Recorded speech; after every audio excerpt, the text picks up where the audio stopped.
Okay, and we are recording now. Thank you so much for joining us. Thank you for being with us. Аз казах на някой от вас, може би сте прочели, Захара е моя сестра от училището ми по танци в Индия. Запознахме се в Индия през 2019 и тя беше всъщност първата жена, с която се запознах от всичките ми шакти сестри от училището. И да, имали сме много красиви моменти с нея и тя отвори много врати за мене по отношение на сексуалността ми, цялостното изразяване, начина по който общувам със себе си, начина по който се свързвам и съм супер благодарна, че се съгласи да направи тези срещи за нас и съм много благодарна за всяка една от вас, че сте тук. So I just did a little bit of introduction and I told a little story of how we met in India 2 years ago. Yay! Yes, so I am so honored to be here first and foremost, and yes, I just wow. Okay, I'm just going to take a moment because I'm feeling a little butterfly in my belly. Чувствам се поласкана, че съм тук и ще си дам няколко момента да се свържа, защото изпитвам вълнение от срещата с вас. Yes, yes. Можете и вие да си вземете тези минутки да се свържете със себе си, да затворите очи.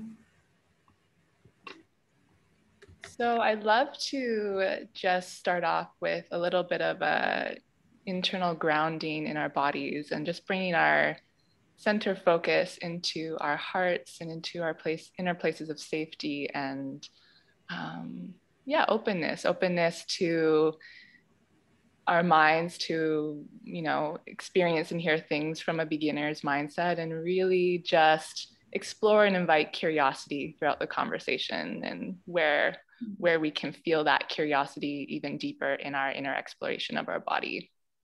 Бих искала да започнем с малко вътрешно заземяване и да си дадем няколко мига да отворим сърцето си и да встъпим в този разговор с отворен ум, с ум на начинаещ и с много любопитство да изследваме темата заедно.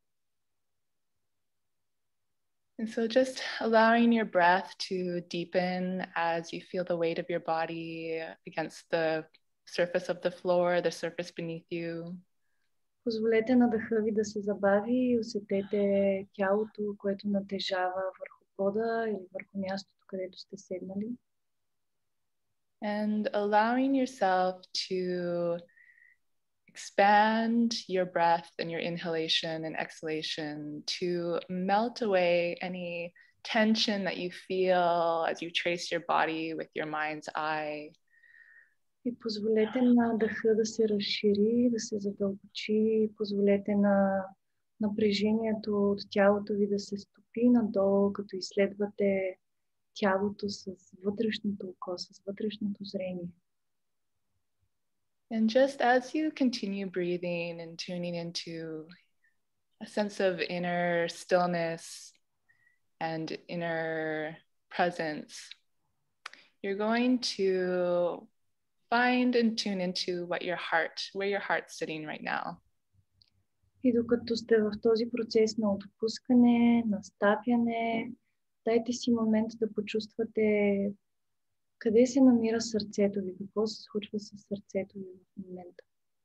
And if you can just take a moment to tune into your heart and ask your heart if she's needing anything in this moment to feel even more safety, nurturance, and love and belonging. Дайте си момент да се свържете с сърцето си, да попитате сърцето си дали има нужда от нещо, за да се чувства по-грижена, по-обичана, по-принадлежаща към настоящия момент.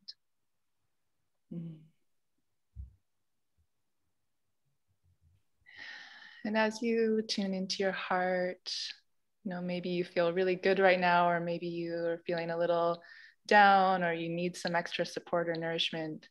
Whatever your heart and yourself is needing, just know that everything within you is welcomed in this space. And that if you need to share or ask for a pause, that everything is welcomed, that you can ask for your needs to be met. И докато сте тук, докато се свързвате с сърцето си, може би ще усетите, че се чувствате много добре.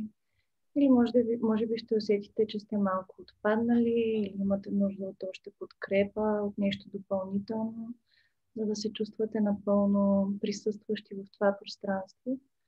И искам да знаете, че докато сме заедно, може да искате за почивка, може да се включвате в разговора, може да заявявате нуждите си. Всички ваши части са добре дошли тук и сега.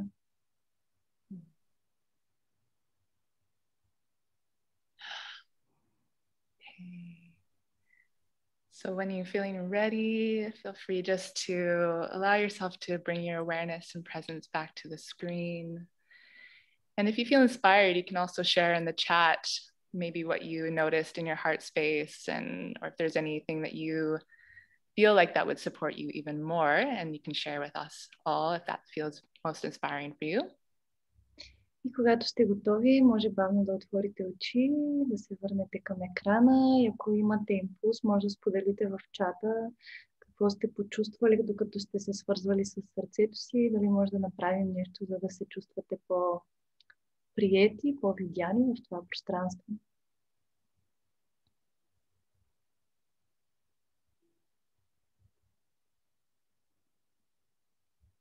I know for me personally, my heart was saying fun, the word fun and joy, and just relax into that playfulness, bring light heart and light fun. So that was what my heart needed, and I'm bringing into the space. Аз, докато се свързвах с сърцето си, видях думата забава, забавление, лекота. И това е нещото, от което имам нужда повече в момента, и това е нещото, което внасям в това споделено пространство. And so if anyone feels inspired on their journey, feel free to put in the chat box. Otherwise, I'll probably just get started and we can sort of weave into the conversation from here. И ако имате нужда във всеки един момент, може да напишете в чата или да се включите в разговора. Ако някой от вас няма нещо за споделяне в момента, ще започнем с днешната тема. Okay, so today we were talking about sisterhood wounds, and oh goodness, yes, this is a deep one, I think, and it's not talked about very often among sisterhood. So I'm not too sure where everyone in this group is coming from in their relation to sisterhood wounding. So I just sort of pulled up some things of my personal experience and insights and inner channelings, and sort of pulled together some of the 5 main wounds that I have come across and noticed, and I've sort of weaved into, you know, maybe sharing a bit more context to how these wounds are created and what we can do to remedy them in our connection with each other. Днешната ни тема са сестринските рани и това е много дълбока, много всеобхватна тема, за която не мисля, че се говори толкова често в сестринските кръгове.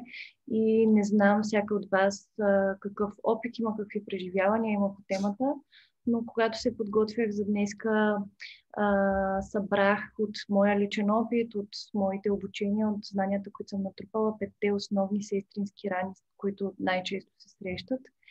И ще ви ги споделя и можете да се включвате в разговора и да видим как ще се допълнят нещата и на къде ще отиде темата. Okay, so I thought I'd start off with a bit of a personal story of my relationship to sisterhood.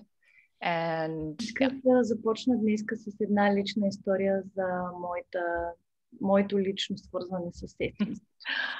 So throughout my whole childhood, I had a really hard time relating to other girls and women, and you know, just to sort of create a long story short, I would consider myself a tomboy, very easier to relate to sports and boys and superheroes and geeky science films like Star Wars. And I would often relate more to nature and talking to trees and the bugs and the animals than I would with other women.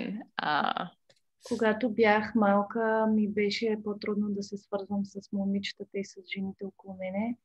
И накратко се чувствах повече като мъжко момиче и по-лесно ми беше да се свързвам с момчетата, да играя с колички, с супергерои, да говоря за Star Wars. И ми беше по-лесно да общувам с природата, с дърветата, с боболечките, отколкото с жените около мене. And so part of the reason why this was is because I noticed within often the girls that they would be treating each other in ways that I didn't fully understand and that I had a hard time feeling safe to relate to. So I would avoid and try to find places of safety and nourishment that allowed me to feel safe within my own body, within my own thoughts, and my own emotional space.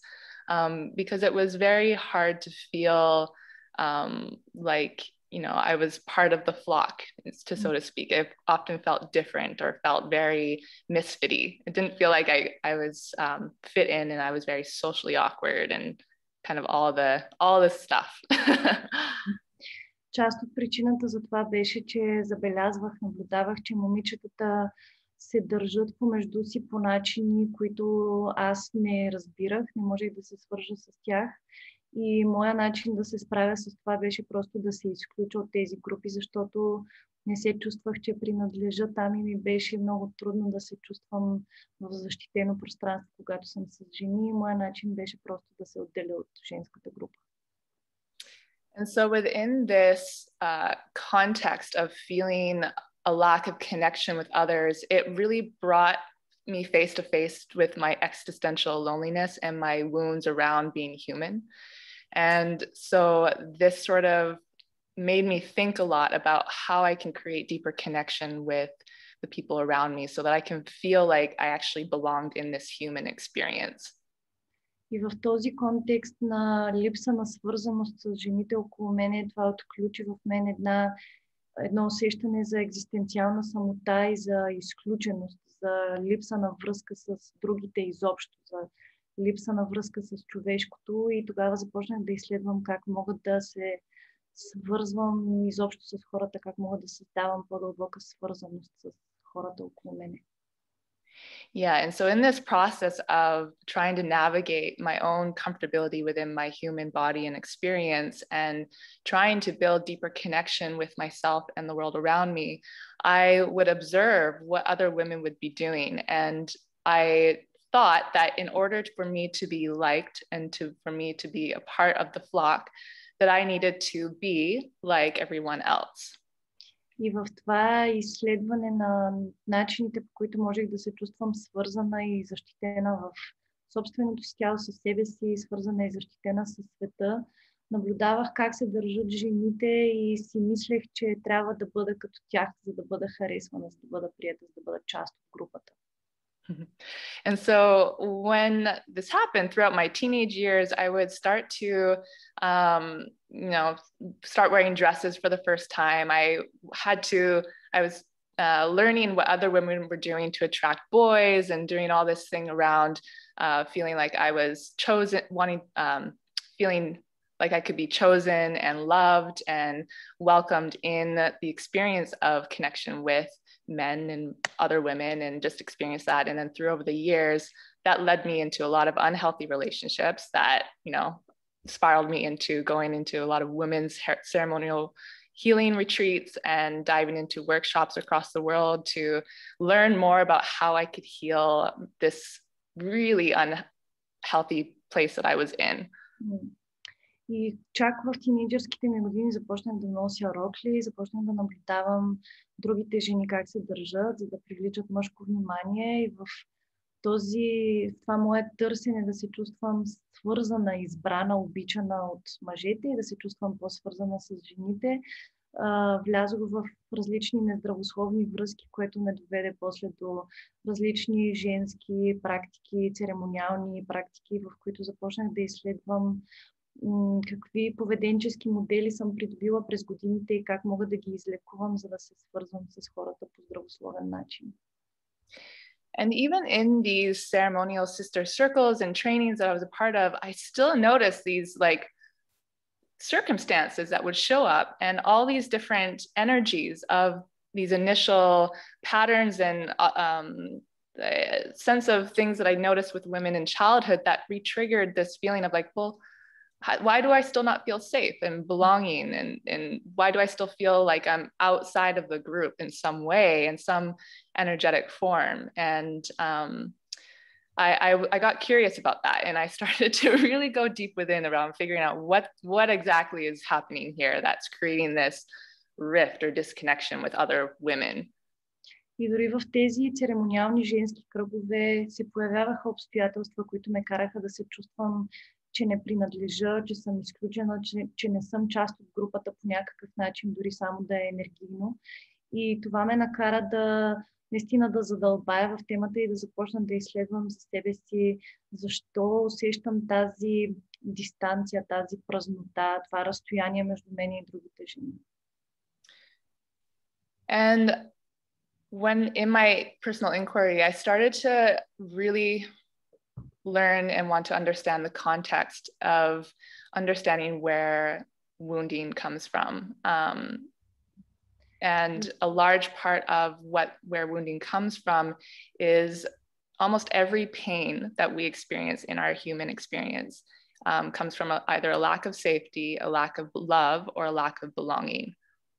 И в моето лично изследване започнах да наблюдавам откъде се появяват тези рани, как се появяват, и стигнах до заключението в този контекст, че раните ни, тези наранявания се появяват от липса на сигурност, от липса на чувство за принадлежност или от липса на любов. And so when we experience a pain so deep that it challenges the aspect of us feeling connected to the world and to ourselves and each other, what it does is the pain is so strong within our experience that it creates this sort of rift in our soul body that disconnects us from our true nature. И когато преживеем някакво много болезнено преживяване, което ни кара да се чувстваме заплашени, което ни създава липса на сигурност, това създава в енергийното ни тяло една като дупка, която ни кара да се чувстваме изключени от света. And the pain can be so intense, like our true nature is all the aspects of our wholeness and our inherent divine being that, you know, that we recognize the divine in us and each other and in life itself.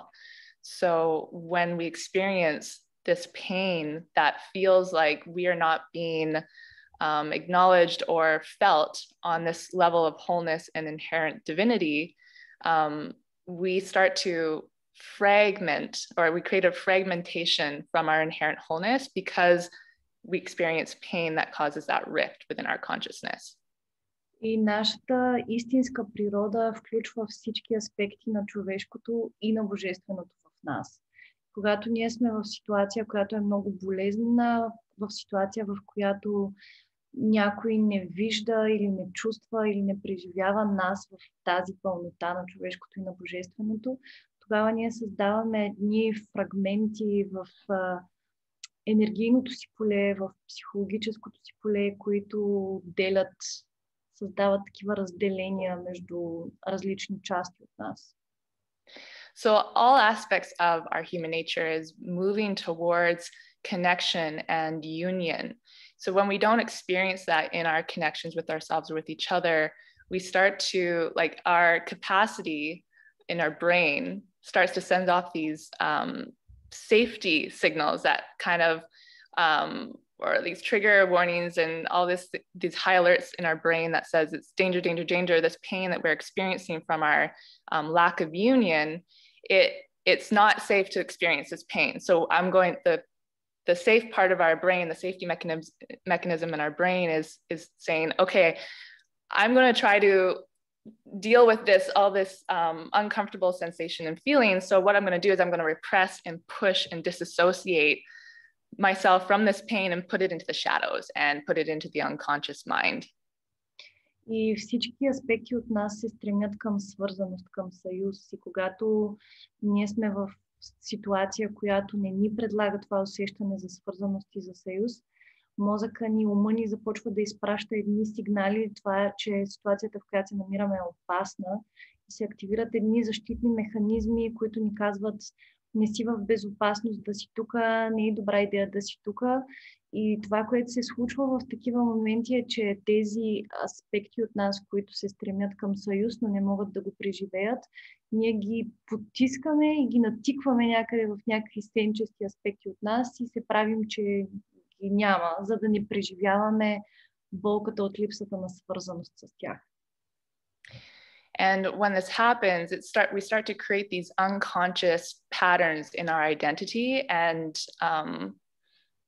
of ourselves and with each other. And these identities start weaving into the shadow feminine aspects of our inherent nature.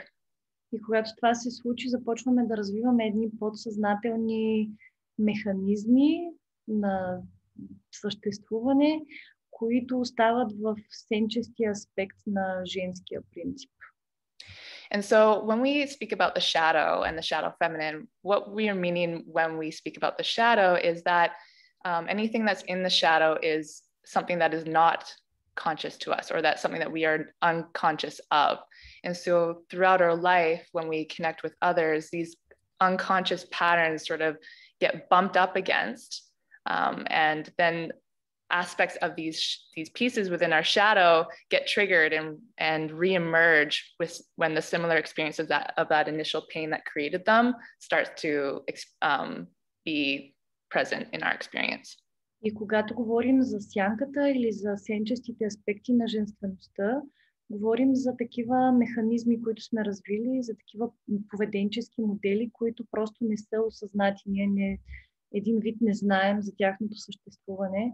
И когато вече сме в живота, след като е преминала тази първоначална рана, която ги е предизвикала, има постоянно, света ни предлага тригъри, начини, които да ги активира и ние ги преживяваме отново и отново, но тъй като те са станали част от сянката и вече не сме в това първоначално болезнено нещо, което ги е предизвикало, ги усещаме като част от нас. And so a lot of you might be already familiar with the heroine's journey or the hero's journey. But for those of you who are not familiar, the heroine's journey is all about bringing what is in the shadows into light and then integrating that back into our wholeness. И може би някои от вас са запознати с пътя на героинята или пътя на героя. Това са такива текстове на Джозеф Кембъл. И специално пътя на героинята е свързан с това пътуване на героинята в сенчестите аспекти, за да може да си върне тези части от нея, които са там.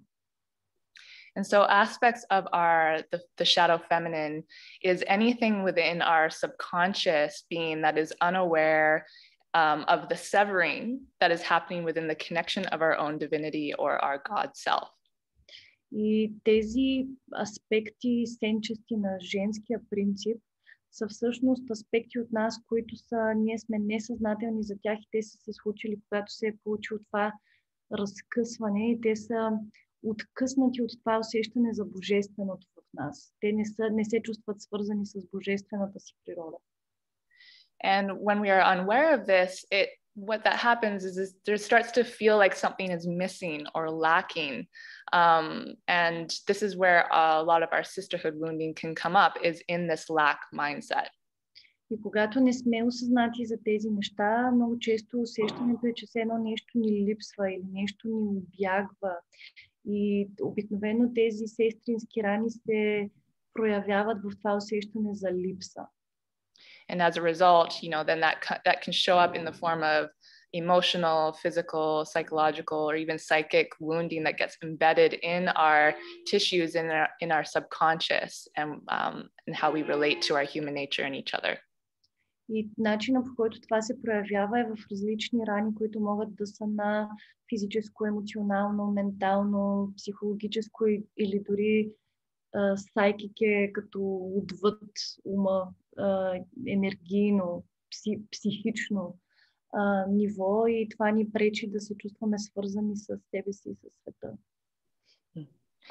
So, which leads us into our first wound, and these are in no particular order, by the way. So, one of the wounds that I feel like comes from this place is the wound of judgment. И това ни води до първата рана. Те не са подредени по конкретен, специфичен начин, просто така идват. И първата рана е раната на осъждането.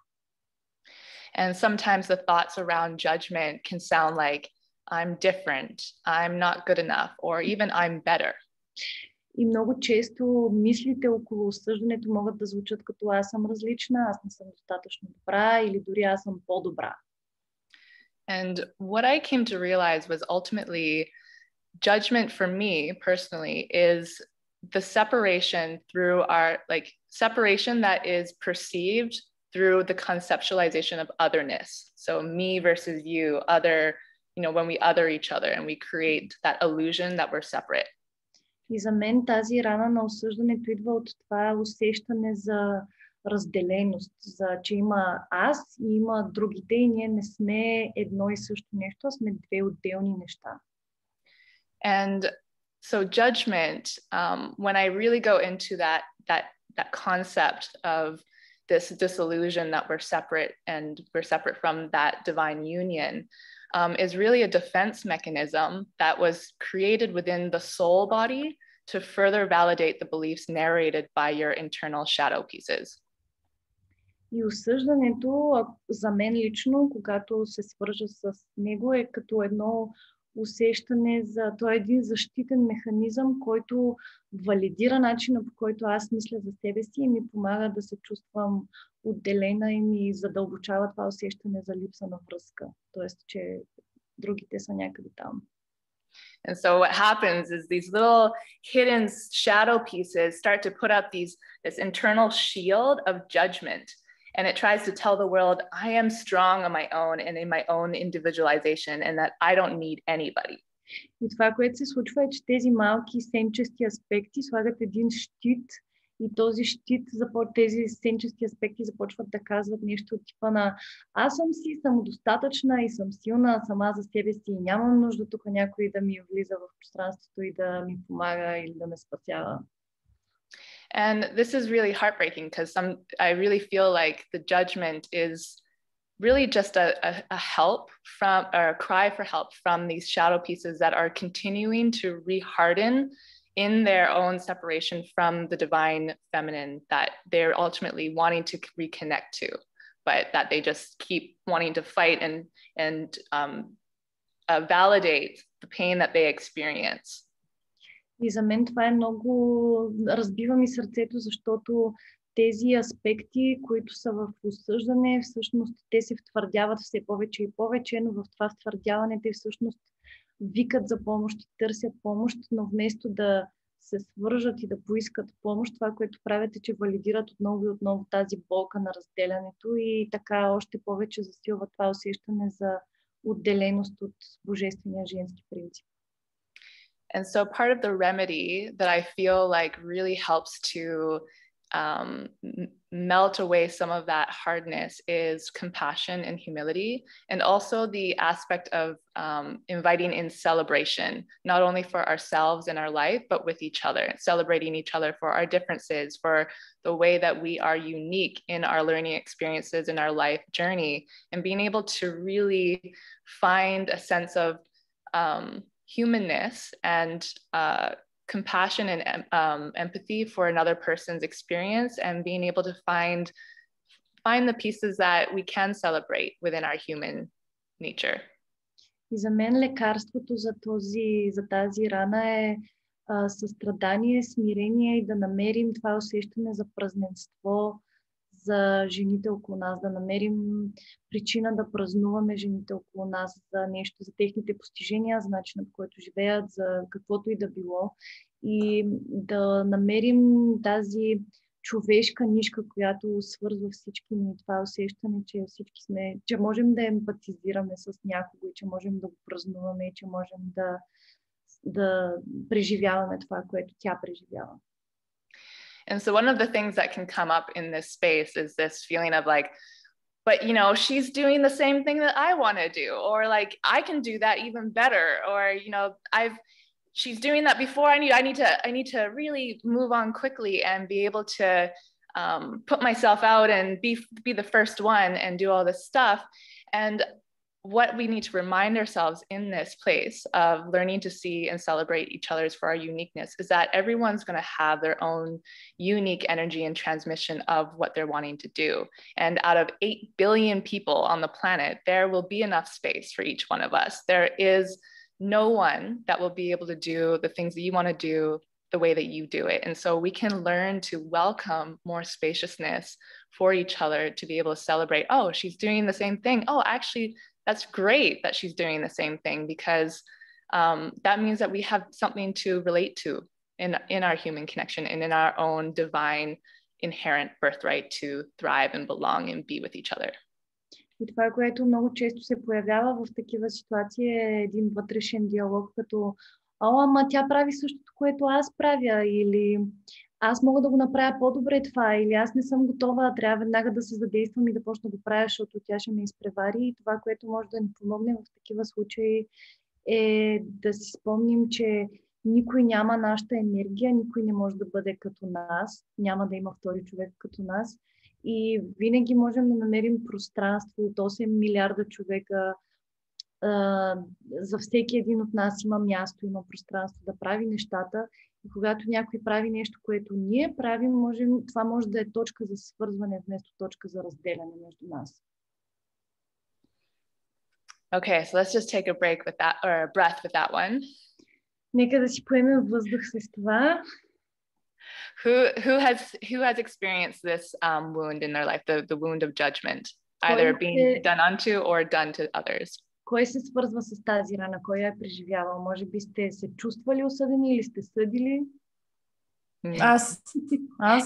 Да. Чакайте да се оправя. Yes, I'm doing it. Even now, I know that it's not okay for me, but unfortunately, I always find moments to say to me, why you do this?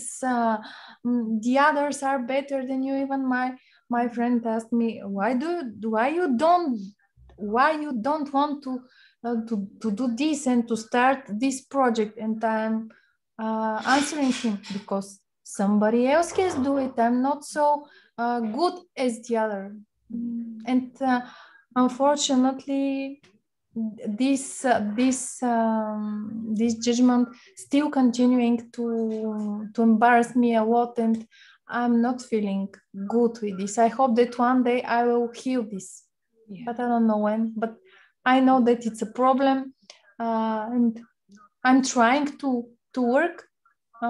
I do my best, and when I see that I'm stepping in this area, I'm telling me, Annie, judging, you know that it's not the right position. You're in this.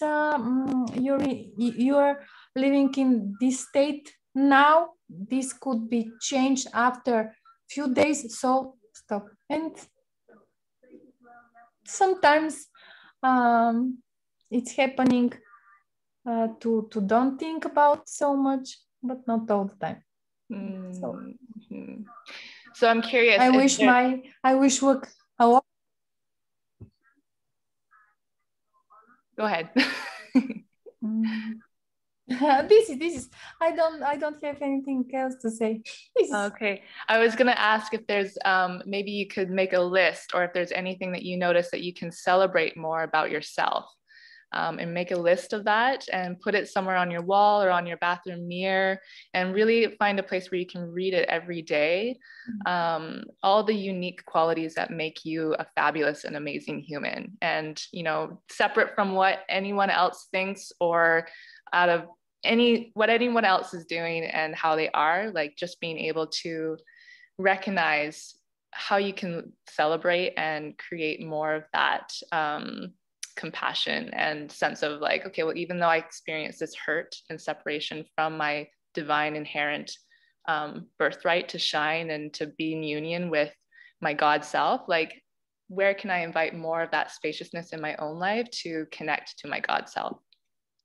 Значи предложението е, ако усещате, ако наблюдавате, че имате такова осъждане към себе си и наблюдавате, че това ви спира този вътрешен диалог на не съм достатъчно добра, няма смисъл аз да го правя, някой друг ще го направи, да си направите списък с всички причини, за които можете да празнувате сами себе си. Всички причини, всички начини, по които вие се отличавате от всички останали хора на света, всички неща, които ви правят уникални, прекрасни, невероятни жени, каквито сте.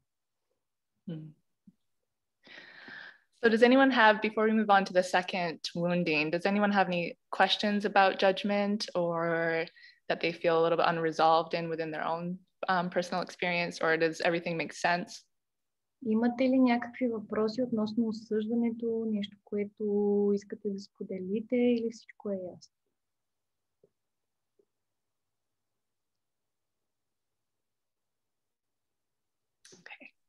Great. So let's move on to the second one. So the second one to me it can be identified as hurt feelings. Втората аз я определям като наранените чувства. So hurt feelings can come up as thoughts like they don't care, or I'm disposable, or I feel unseen, unheard, misunderstood, or you don't acknowledge me, or you don't see me, you don't hear me, etc., etc.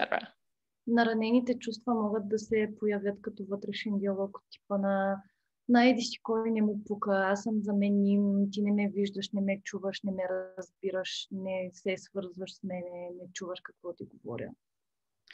And so for me in my personal journey, I feel like all these thoughts come from a belief that stems from feeling unimportant and can come from having unmet needs and unmet expectations. И от моето лично преживяване тази рана се появява, когато се чувстваме незначителни, когато не се чувстваме значими в живота си, и може да се появи от нужди или очаквания, които не са били срещнати от другите хора. And so in essence, I don't really think that anyone tries to hurt anyone's feelings. Though I do believe that when feelings do get hurt, it's usually because someone is responding from an unconscious or unaware place. И ако трябва да бъда честна, мисля, че никой не наранява нечии чувства умишлено. Мисля, че когато се случва това нараняване на чувствата, то идва от някакви несъзнателни модели или вярвания в човека, който прави нараняването. And so within this process of either experiencing the hurt or creating the hurt, whether we witness it in someone else or if they've mentioned to us that they feel hurt, I start to identify and learn what our needs are and what our expectations of each other are, and really get clear about where we stand in that, because everyone's going to be different in their needs and expectations, and not everyone's a mind reader. So, when we feel like our feelings get hurt, we might feel like we're just sensitive, but it's actually probably just because we're unaware of what we need, and that there's a lack of awareness between other people about how to really fulfill that for each other. И когато се появи тази рана, независимо дали сме в позицията на човека, който е направил нараняването, или ние сме тези, които се чувстват, че някой ни е наранил емоциите, това, което аз правя, е да седна с този човек и да си изговорим какви са нуждите и очакванията ни в нашите взаимоотношения, защото истината е, че никой не може да чете мислите на другите. И много често ние си мислим, че сме много чувствителни или много раними, но всъщност живеем с някакви неосъзнати очаквания или нужди, които имаме към другия човек. И когато седнем и си говорим тези неща, могат да се изяснят и да внесем повече яснота в отношенията си. And so the remedy for this one, I feel like, is vulnerability and openness. И за мен лечението на тази рана е уязвимост и отвореност. And so when we become aware of our needs and expectations, and we start to really learn that needs are different from demands, needs are more like the foundations of our that reflect our human nature.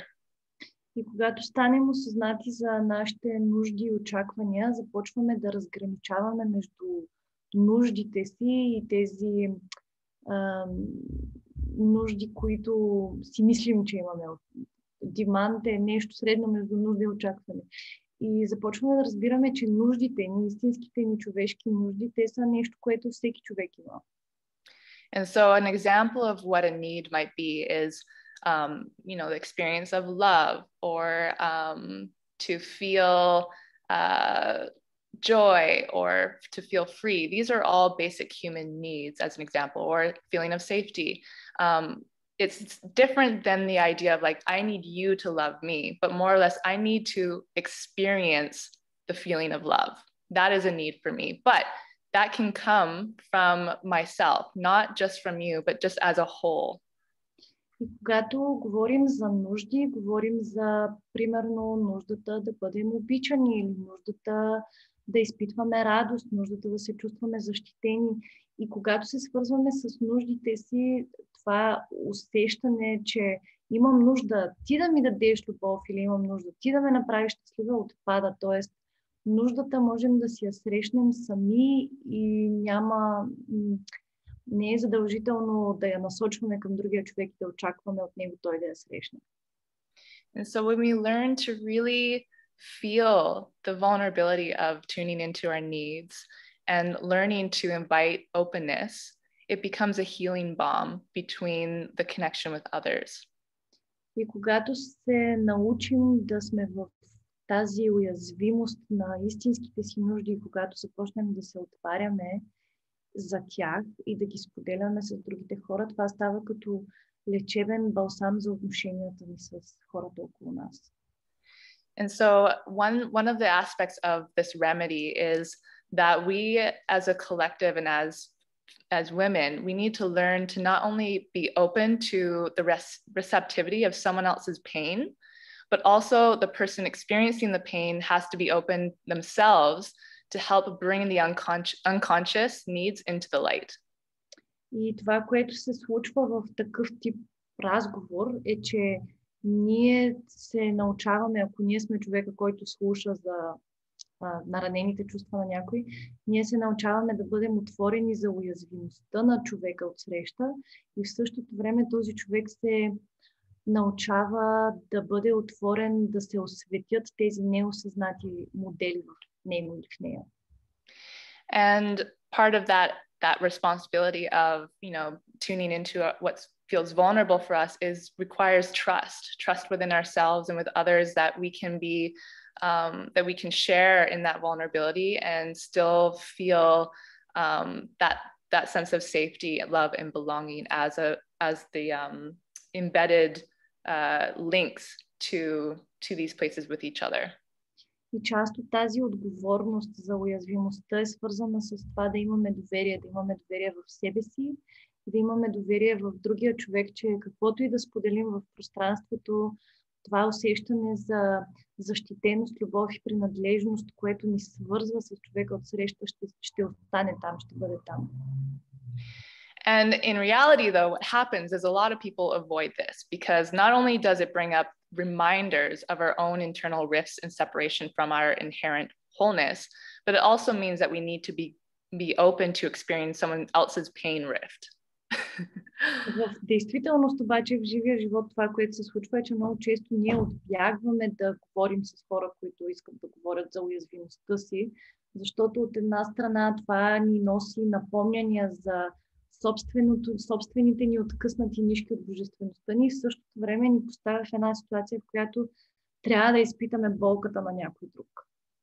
And it's a lot of work. It's a lot of work to tune into, to hold space for our pain and someone else's pain, and especially if we're experiencing it together. So what do? We avoid it, and we avoid that person. We're like, oh no, that person's too much work. I don't want to deal with it. Run. И истината е, че това си е много работа, особено ако и двете страни се чувстват наранени, трябва да влезем в едно поле, в което да чувстваме едновременно нашата болка и болката на другия човек. И ние вместо да влезем в това пространство, сме такива, не, той ще го бягвам, това е много работа, не искам да говоря този разговор. And what's really, what's the word, funny about this situation is that if we don't show up and deal with the pain, whatever, if it's ours or another person's, it will continue to show up with other people throughout our life, and it will continue to present itself in other circumstances or with other people until we integrate that pain in our wholeness. И най-забавното в тази история е, че ако ние не сме готови да се срещнем с тази болка, независимо дали е наша или на човека от среща, това, което се случва е, че тя продължава да съществува в живота ни и ще се появява отново и отново с други хора в други ситуации, докато ние интегрираме обратно. And so, yes, this aspect of being able to share what's vulnerable for you with another, you know, you can really start to learn to listen to each other's pain, build more capacity to hold it, establish empathy, and start having more loving heart-to-heart conversations with each other because you recognize that you're all headed to the same place. И това, което можем да направим е да се научим да държим болката, независимо дали е наша или на някой друг, и да ставаме все по-готови да имаме такива сърдечни разговори с жените в нашия живот, защото истината е, че всички вървим в една посока. Okay, let's take a breath for that one. Вдичаме с това. Raise your hand if you feel like you've gone through something like that. Дигнете ръката, ако имате усещането, че сте минавали. Yeah. I'm curious to hear if there's anything else that anyone would add to that they feel like has really helped in this process of healing this wound or creating more integration with this wound. Любопитно ми е дали имате нещо да споделите по въпроса относно лечението на тази рана, нещо от вашия личен опит. Ами аз... Кой да почне? Давай. Okay. Аз съм Майя, понеже не се представих по-рано, ще говоря на български, нали? Окей, това. И всъщност съм се опитвала, нали, малко ми е хаос. Първо, напоследък се чувствах, че имам проблем с жените в живота си, нали, имам ранна детска травма с по-голямо момиче и така. Отделно имам тежка връзка с майка си, но всъщност сега, като си говорихме, като говори Захара, установих, че това не е вярно, че всъщност в последните години имам проблем с някакви женски приятелства. So she shares that she has felt that she has had a difficult relationship with women throughout her life because she has had an experience in early childhood with an older girl, and then she feels like she has a difficult relationship with her mother, but within the conversation, by listening to you, she discovered that it's been in the last couple of years that these difficult relationships with women developed. Right. Yeah. И което е много интересно, че наистина последните 3 години, примерно, ако ме покани жена на работа, понеже аз съм фрилансър и работя по различни проекти, винаги се случва някакъв проблем с тези момичета и от тях идва някакъв проблем. И нещо друго, което вече 2 години се опитвам да разреша, едно момиче, която ми е в групата, приятели, нали, там където излизаме и се забавляваме, стана някакъв проблем, който аз наистина искам да го разрешим, но тя не ми дава. И всъщност няма го този диалог, за който аз много се радвам, че става дума, защото нали, аз също и с психология много се занимавам и се чудих това да не биде само мое, нали, като начин на подход. И разбирам наистина, че е много трудно да... В същото време толкова по-лесно ще ни бъде, ако седнем и си говорим. И да, и това много ми е тежко всъщност това, че е така трудничко с тази диалогичност. So she's a freelancer and she has been noticing that in the last 3 years, whenever she's invited to work with a woman gives her a project, there's something that happens and there's an issue in the work process. And then in the last 2 years, she has had an issue with one of the women in her social group. They had a disconnect and the other woman doesn't seem to be willing to have the conversation. And it's understandable that it's a difficult conversation, but it would be so much easier if we all just sat down and had the conversation with each other. Yes, really putting our separateness aside and the the idea that pain is hard. I mean, it is hard to a certain extent, but I think when we start to recognize that pain is actually just a cry for love, to be present, like it becomes more easier to hold and to experience and to meet and see more easier. And we can trust that we have the power to navigate that pain with grace and fluency.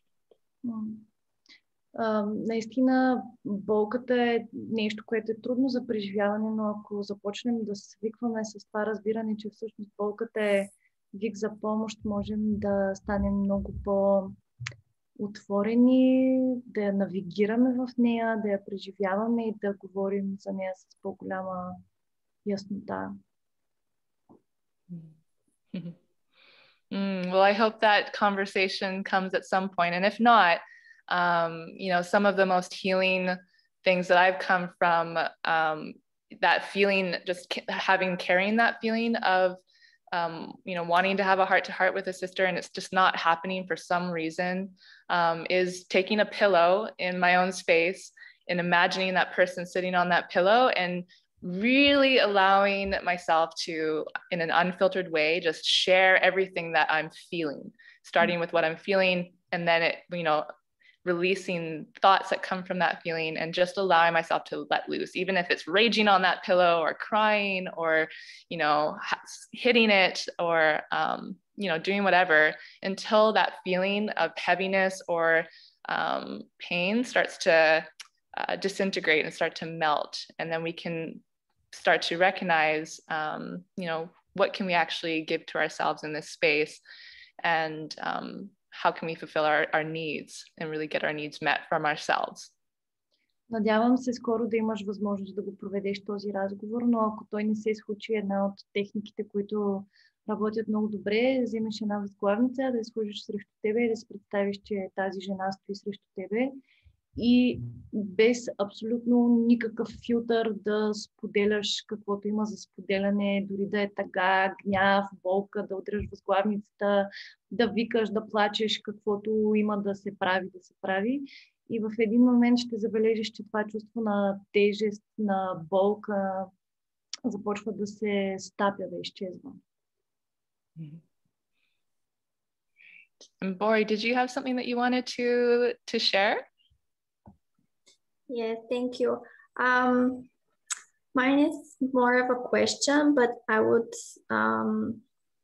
like a continuation of what you were talking about. Maybe I should start by saying that I personally have a history of not being able or not feeling comfortable staying in a conflict and like standing my ground and expressing. And I think that's a very widespread issue for many people.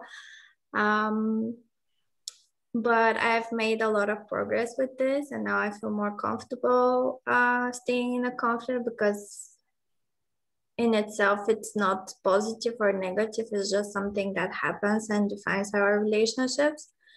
The conflict itself, it's like a good natural thing for relationships to progress. But what happens when we see someone who is, as you say, not that like conscious about their own expressing their own needs, and also if we see that they carry some kind of hurt which is communicated in a violent way. I don't think that's like violent, but more like no, that's not the word. Not gentle, just not kind way. So like the hurt is kind of transferred through words. So for example, I had this exact invitation sent to someone today. I said, I think we need to sit down and talk about our needs and what we think is keeping us together in the relationship. Could we set some time for this? And And so the answer was, so it's my fault that you feel this and that. And I said, no, I just think that there are two people in the relationship and we need to communicate about this. So how do you get to this person when there's a reaction? Yeah, the resistance piece is so huge. And I would say that really just, it's almost exhausting that we have to explain to someone that it's not about blame or accusation or, this feeling of like, oh, you like attack. But that's how someone's receiving vulnerability, is because vulnerability means that that defense mechanism that shows up in our subconscious. It means that like, oh, everything that I've carried on to in my identity is being challenged right now.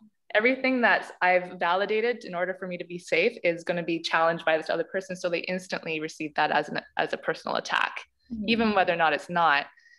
And I think what can be really nice is just to invite this quality within the conversation. And as you're doing, like you're doing actually an amazing job with that, and just emphasizing, no, I actually feel like it's more just about me sharing my heart and our hearts together, and really tuning into how we can create even more connection and more resolution. It's not about what's lacking, but it's about what's bringing more of what we want. And if we can create the space to invite more of what we want, then why not do it? Why not actually add more of this aspect of love and connection and safety with each other, if it's going to serve the both of us.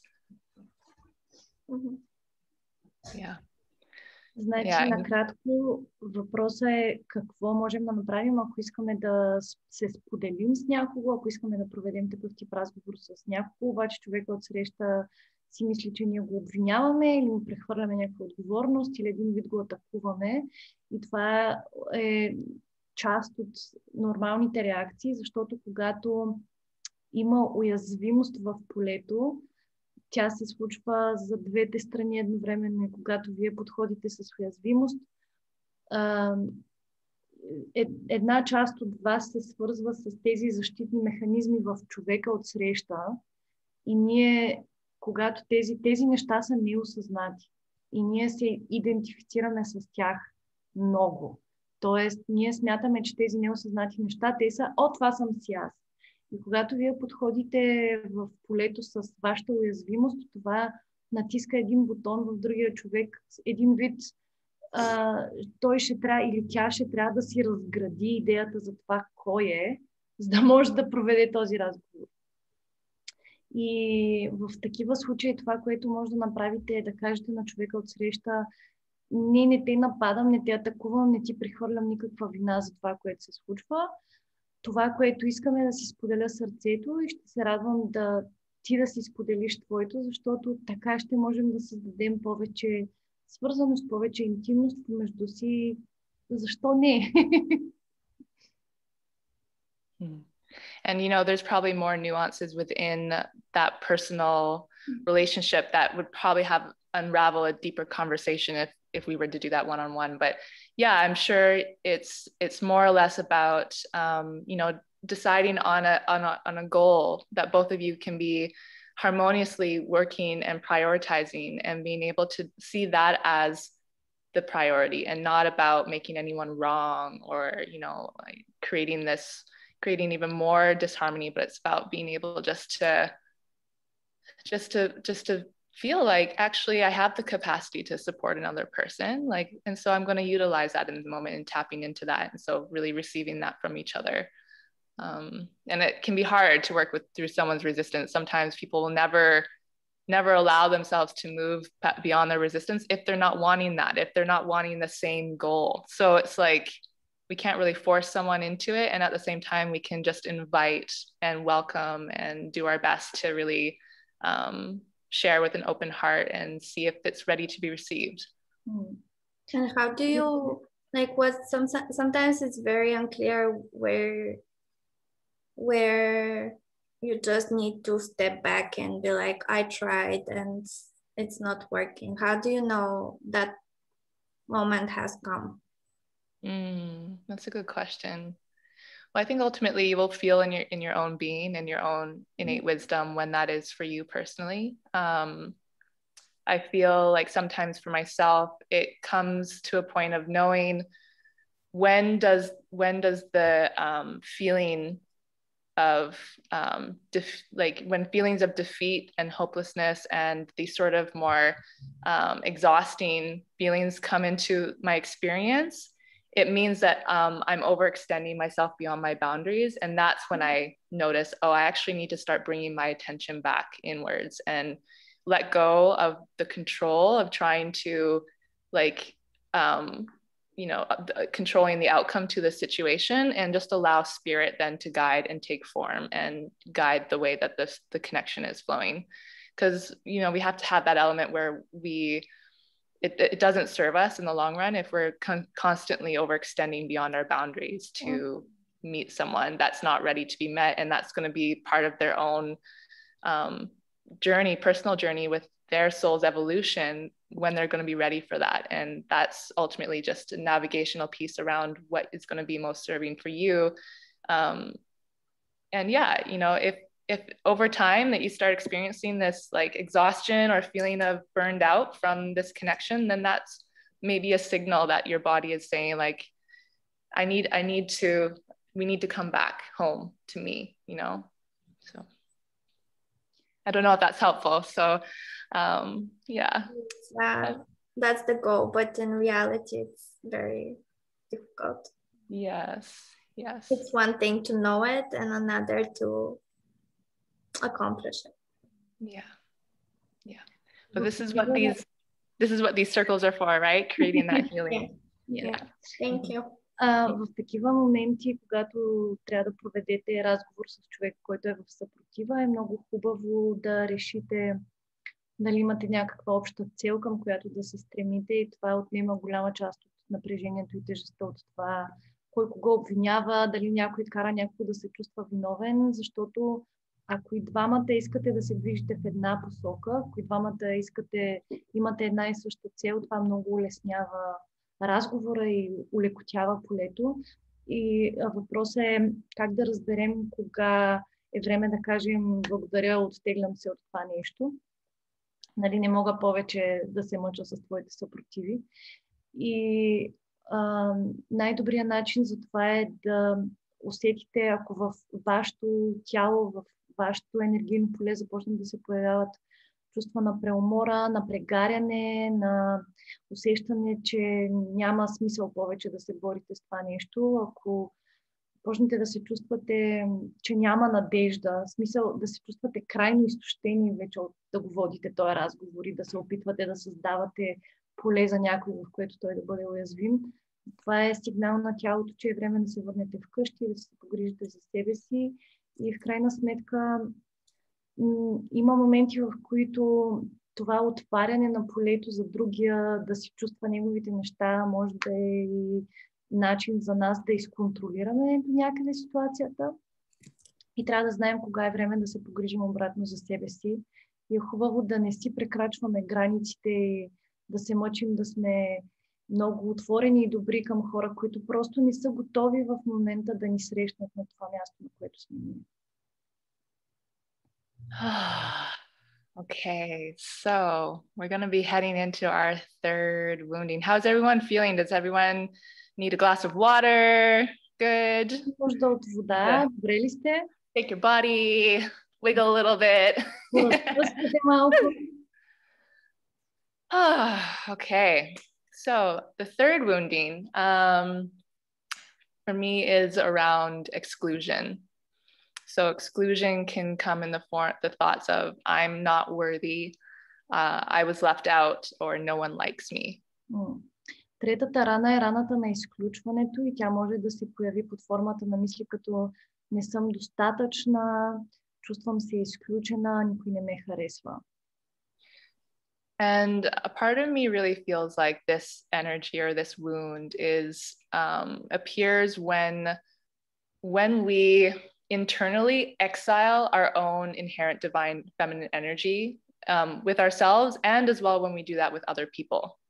И част от мене чувства, че тази рана много често се появява, когато самите ние изключваме божествения аспект в нас и когато го изключваме в себе си, ние го изключваме и в другите. And I think this can be really triggering and challenging for a lot of people because it also is linked to healing our abandonment wounds. So whether that, that showed up in our bonding child developmental stages throughout, with our parents, or throughout, how that carries in through our relationships throughout life. But it touches on these aspects where it can be really challenging and hard to feel and to recognize, okay, well, what is this? Why am I not being chosen? Or why does no one want to be around me? Or why does no one like me? And it's really learning to see that it's more about like seeing that we where we can embrace and welcome our own sense of feminine energy and divine nature within us, and where we can bring more inclusion within ourselves. И разбира се, много често тази рана е свързана с някакви травми на изоставяне от детството, които после могат да се проектират в травми на изоставяне в отношенията ни с хората, независимо в какви отношения сме с тях.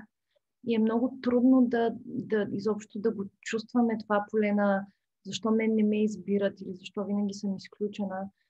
Едно от нещата, които можем да направим е да отваряме пространство в себе си и да си приемаме всички части от нас и да си даваме тази възможност да чувстваме божествения женски принцип вътре в нас. And so part of the patterning and the cycles that come with exclusion is the internal cycling of a victim mentality. And it's this part of our subconscious that's telling us that our divinity is not wanted. And then we cycle into self-harming ourselves by believing in that story that we've created in our subconscious. И това, което се случва, когато има травма на изоставяне, модела, който се появява, е, че ние влизаме в мисленето на жертвата, в този жертвен менталитет, който усещането в него е, че нашата божественост, нашата божествена природа не е приета, няма място за нея и това, което ние правим е, че започваме да се самонараняваме и да се самоизключваме. And so the remedy for this one, I feel like, is self-acceptance and self-commitment. И за мен лечението на тази травма е приемане на себе си и отдаденост сами към себе си. And self-acceptance and self-commitment being like accepting the fact that we are going through this cycle, first recognizing and naming it is really key, and then learning to always commit to love and show up for yourself. И какво означава да се приема и да се отдам на себе си? Това означава на първо място да го видя този цикъл, който го повтарям вътрешно, да го назова и да взема решението да присъствам за себе си с любов и отдаденост. Yeah, I hear Bori in the chat. She's saying, "Hell yeah, self-love is medicine." Yes, indeed. Yes, and this is all that aspect again about bringing your attention back inwards, so that you don't spend so much time seeking external validation for the spaces within you that you experience lack. And sometimes that's a hard one to swallow, where we realize that actually we're creating our own suffering. But that's where we can really start to take more self-responsibility and committing to show up in that self-love journey. И тук ключа е да започнем да присъстваме за себе си, да не търсим валидация от хората отвън, от външния свят. И понякога е много трудно да приемем, че нашето нараняване ние сами си го причиняваме. Но да, много е съществена част от този процес е да започнем да приемаме себе си, да присъстваме за себе си напълно. Yeah, and it is a journey. Bori is saying, like, it is a big journey, I think, for a lot of us. I know it is for me as well. Like, I've still navigate feelings of exile and exclusion from groups, and it's like a constant like reflection and mirroring of reminding myself, actually, okay, well, it's where can I show up for myself more and not abandon myself. И е път, дълъг път е, и за мен все още има моменти, в които, когато съм в група, се появяват тези усещания за изключеност, и тогава се обръщам навътре към себе си и си задавам въпроса как мога да присъствам за себе си напълно, коя част от мен има нужда да присъствам за нея и кое е това нещо, което се опитвам да изключа вътрешно. And yeah, like ultimately, when we choose to not abandon ourselves, you know, sometimes I think the pain of exclusion can feel like we are being abandoned by other people, but I think that we can really turn that story around and start looking within and be like, well, actually, how can I create a foundation of acceptance and love within myself enough that it's something, a foundation that I can thrive in. И много е болезнено да се чувстваме изключени или отхвърлени от някой друг. Но въпросът е в такива случаи как мога да присъствам за себе си и как мога да изградя за себе си достатъчно стабилна основа на защитеност и любов, така че каквото и да се случва, аз да знам, че аз съм тук за себе си, аз няма да се отхвърля, аз няма да се изключа сама. And so, you know, it is in our human nature to gravitate towards things that thrive and give life. So when we cultivate that within our own body and in our experiences, either through the power of love or pleasure or sensuality or overall feelings of goodness, we will begin to attract and reflect off one another to inspire life in each other, which then creates that attraction to want to connect with each other. И когато нашата човешка природа е да се придвижваме към неща, които са, усещането за тях е, че са живи, че дават живот. Когато ние изградим тази основа в себе си, можем да се грижим за себе си и имаме това усещане за свързаност, независимо дали го правим през любов, чувственост, удоволствие, тогава започваме да го отразяваме в пространството около нас, в жените около нас и започваме да привличаме хора, които също носят това усещане в тялото си. And so when we really become our own healing medicine and we really learn to show up for ourselves fully in everything that we need, like we find that when we then connect with each other, we can then relate to each other in our pain and in the way that we create connection and thriving with each other. And it builds deeper bonds and trust and a sense of union just within that aspect of our individuality. И когато го имаме това усещане, че каквото и да се случи, аз няма да се тръгна сама от себе си, няма да се изоставя, мога да присъствам за себе си, тогава, когато започнем да създаваме връзки с другите, можем да присъстваме за собствената си болка, за собствената си уязвимост и за болката и уязвимостта на човека срещу нас и можем да създаваме много по-дълбоки, по-истински, по-интимни връзки, отношения. Okay, deep breath.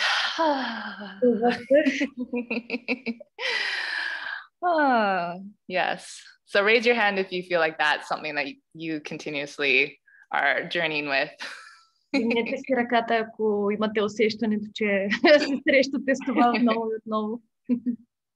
Feel free to share in the comments about or the chat box around what you feel like you'd want to work on within yourself more of to invite more goodness or more sensuality or love or pleasure and you know share that in the box. Maybe it will inspire others too. Добре дошли сте да споделите в чата, ако искате да поканите повече любов или повече удоволствие или повече чувственост в живота си. По този начин да присъствате за себе си по-пълно. Това може да вдъхнови и другите да споделят. Okay, and so we move on to our number 4 wound, which is competition. Рана номер 4, състезанието. Okay, so competition can look like the thoughts or sound like the thoughts. In order to receive safety, love, and belonging, I need to prove ... И това се проявява във вътрешен диалог, типа на ако искам да получа любов, усещане за сигурност и принадлежност, трябва да докажа, че е нещо си. It can also sound like survival means that I must take and overpower using my resources. Може да звучи като оцеляването означава, че трябва да взема, да властвам или да иззема нечии ресурси. It can also sound like survival means that I must hide and dim my light. Може да звучи като оцеляването означава, че трябва да се крия и да си замъглявам собствената светлина.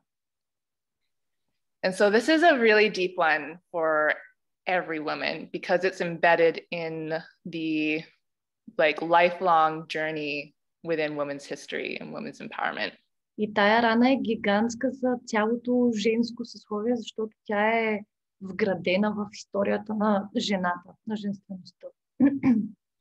And so I feel like it's really compelling to really speak on a little bit context to the history of women and specifically more of the aspect of how this wound was first created in women's lives.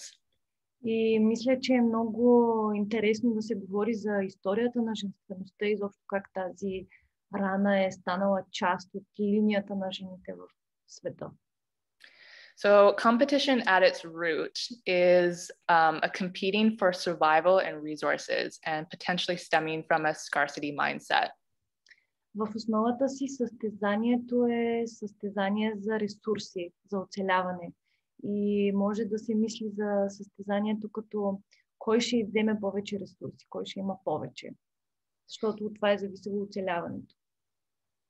And so it's been embedded in ourselves, in our generational DNA to fight for our survival as women ever since, you know, like I would say like the early 13th or 14th century in medieval Europe. And it might be different from other places in the world, but we're going to focus a little bit on the history with the early 13th, 14th century when human civilization was transitioning through the serfdom era. И този инстинкт за борба, за изземане, като форма на оцеляване, е вграден в клетъчната ни памет и се появява в историята на женствеността в Европа, специално горе-долу 13-14 век. So this was kind of like, in my opinion, was the beginning of the birthplace of the beginning of the war on women. Според мен от моя опит, това е момента, в който започва войната над женствеността, този период. And there's a really great book called Caliban and the Witch, and also a documentary, the book is called Caliban and the Witch by Silvia Federici, and there's also a documentary based on the book called The Burning Times. Има книга, написана по въпроса, която се казва Caliban and the Witch от Силвия Ричи. Има документален филм, който е написан по нея. Не съм сигурна дали са преведени на български. So it's a little bit of a heady book, but I recommend it if you want to learn more about it. But we're just going to give like a brief overview of how the competition really was set into our, yes, Bori's typed it in the box. Of how this feeling of competition sort of evolved between women. And we're gonna go into a little bit of the witchy times. Тежичка е книгата, но ако ви е интересно да изследвате как се е появил този модел на състезание между жените, тя е много добро начало. So the early 13th, 14th century was a time when people would be farming the land, and most of the women were the medicine women and the healers and the plant alchemists in the villages and in sort of the forest commons. През този период 13-14 век хората са се издържали основно като са обработвали земята и жените, функцията, работата на жените е била да бъдат лечителки. Те са се грижили за здравето на хората, като са използвали растения. And so sort of like fast track through that, when there became a realization that trade of land and resources were recognized as an aspect of power and as a potential resource for survival, it began to spread throughout individuals that they wanted to control that power and they wanted to control the mass groups of people that were able to produce food production and home security because that's where the power was. И когато става ясно, че с търговия на земя и нещата, които се отглеждат върху тази земя, може да добиеш сила, да станеш властимащ, вниманието на хората се насочва към това как могат да управляват тези хора, които обработват тази земя.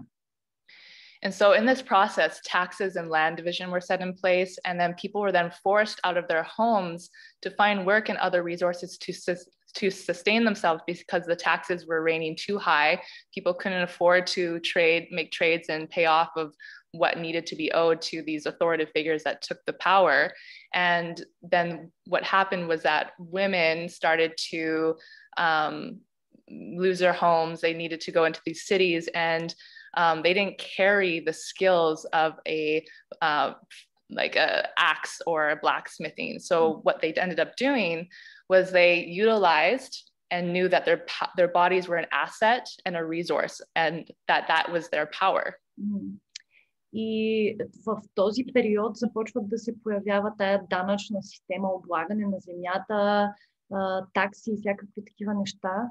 И хората започват да не могат да се изхранват от собствената си земя, защото не могат да си покриват данъците и таксите, които трябва да плащат. Това, което се случва, е, че голяма част от хората отиват да търсят прехрана на други места, за да могат да се издържат, да могат да плащат всичко, което дължат на тези авторитетни фигури. И когато жените специално отиват в големите градове да търсят работа, те нямат умения като, да кажем, дърводелец или човек, който работи там, прави оръжия, примерно. И жените осъзнават, че телата им са като стока, вещ, нещо, което може да им донесе приход. And so they began to use their bodies as a form of trade and of resource production. And of course, they had their skills in the healing arts as well. But what happened was those authoritative figures also found a way that they could utilize those healing resources for power. So they banned women from being able to practice their healing arts. И това, което се случва, е, че жените, които отиват в градовете да търсят работа, започват да си използват телата като форма на търговия, да търгуват с тях. И цялото им лечебно знание, тези авторитетни фигури, които са сложили данъците и са установили тази система, разбират, че тези лечебни практики могат да бъдат използвани, за да се печели от тях, да се изкарват пари от тях и забраняват свободното им практикуване, така че на практика жените остават без занаят. And so when women were then left with the idea of like, oh my God, well, how can I survive? What can I do? They ended up using their bodies as a form of resource for their survival in either the form of prostitution or matchmaking to find a home and a husband with the wealthiest trade, status, and security. И това, което се случва, е, че супер много жени остават без никакъв приход и почват да се чудят как ще оцеляват, как ще свързват двата края. И осъзнавайки, че могат да си използват тялото като търговски продукт, нещата отиват или към проституция, или към това да използват телата си, за да си намерят възможно най-богатия и подсигурен съпруг.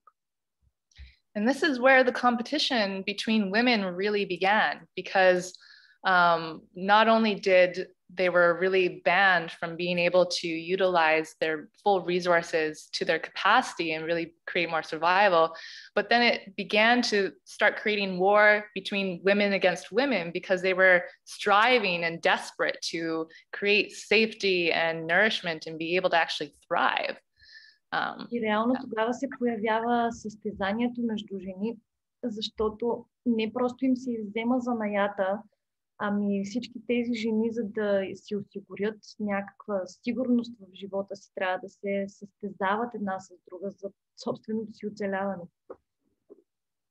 And so ultimately this led to the witch hunts and the burnings, and because of women's bodies, not only were women's bodies seen as vessels that would carry on the legacy for men, but because of this reason, it meant that women had held the power of men's survival. So men got envious of women having the power to carry on their legacy of their status and their name and their origins. So they hunted them down. They were like, you know what, we don't want women to have the power. We're just going to wipe them off and only keep the subdued, submissive ones in our control and in our grasp. И тогава започват гоненията срещу вещиците, започват тези вещерски лова на вещици. Защото мъжете разбират, че жените, използвайки телата си по този начин, могат да продължават вида и могат да продължават потомството, могат да продължават семейството на този мъж и по този начин те държат силата. Защото мъжете сами по себе си няма как да го направят това. И мъжете стигат до извода, че не искат някакви жени там да имат цялата сила на продължението и започват да ги гонят и запазват само жените, които са били в подчинение на тази парадигма, която се случва. And, this then created the competitive nature between women because they started to compete for work and they started to compete over men and the position of power and even amongst themselves with their friends because it was just, it was the situation that they were left in. So, of course, what do you do when you're desperate? You sometimes create things that, ultimately is like this, I must override and use and take and all the stuff, or I must hide and, dim myself so that I'm not seen and burned and destroyed. И тогава се появява наистина съревнованието, състезанието между жените, защото те са били отчаяни, били са поставени пред избора един вид или ще се състезавам с другите жени за работа, за мъж, за позиция, за власт и появява се този начин на мислене на трябва да имам всичко, или другия вариант е трябва да се скрия, трябва да стана незабележима, за да не ме изгорят накладата. And so the remedy for this one is collaboration and partnership. Лечението на това е да работим заедно и да създаваме партньорски и приятелски отношения с жени. And what that means is that when we have collaboration and partnership, we have a recognition that there's more power in numbers. И това, което се случва, когато работим заедно, когато сътворяваме неща заедно, е, че спомняме си, осъзнаваме, че в бройката има голяма сила. And that there's also a recognition that when resources are shared, it makes our soul's meaning, like our soul's life meaning, worthwhile and feel more valuable because we can feel a resonance between the hardships that we experience in our history and with that we're embedded in our genes and be able to find meaning of connection with each other and support. И другото нещо, което се случва е осъзнаването, че когато споделяме ресурси, това е много подхранващо за смисъла на душата ни, за изобщо причината душата ни да е родила да е решила да се роди, защото ако има това усещане, че трудностите ги преживяваме заедно и всичко хубаво, което се случва, то е споделено.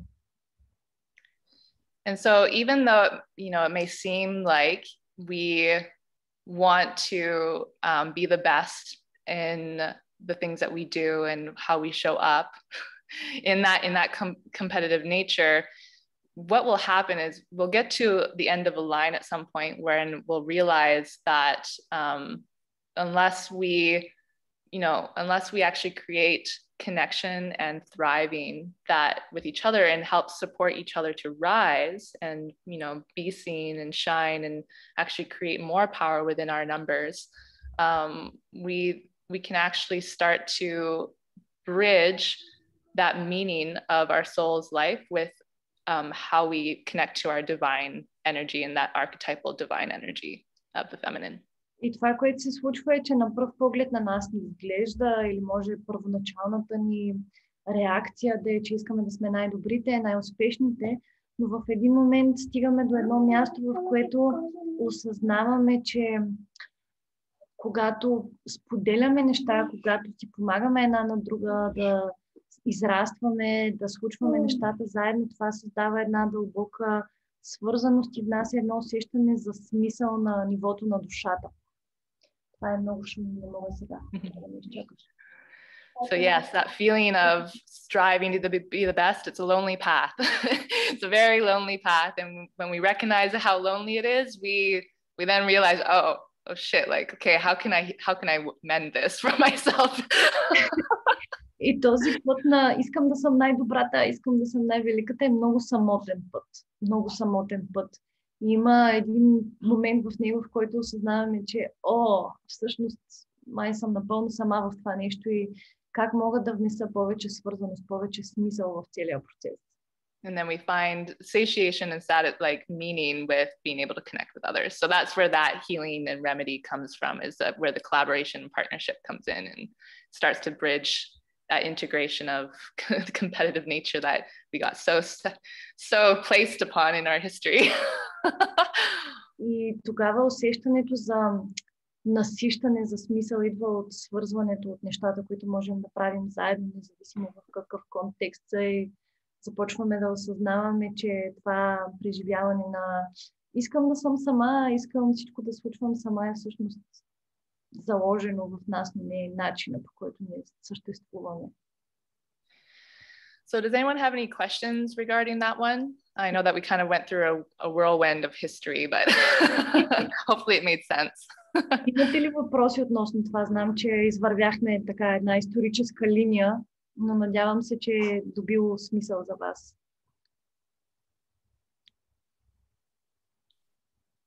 Okay, well, feel free to ask the questions in the box if anything comes up.